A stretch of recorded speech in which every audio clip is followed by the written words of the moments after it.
என்ன சண்டைக்கு கூட்டாவும் ஒன்னா பந்தயம் போட்டு நான் அம்பிய போல வந்தண்டி மன்னிப்பு கேட்டு அப்பயும் வீட்டுல போட்டுக்க போறாங்கல்ல போலீஸ் கம்ப்ளைண்ட் முஞ்சா என்ன கூண்டுல நிப்பாட்டு நம்மளுக்கு இருக்கு சப்போர்ட் உன்னை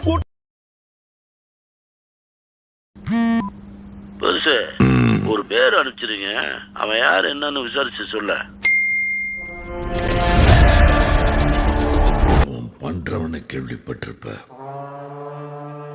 அதுல ரெக்கார்டு வைக்கிறவனை கேள்விப்பட்டிருக்கியா? அதான் தளபதி.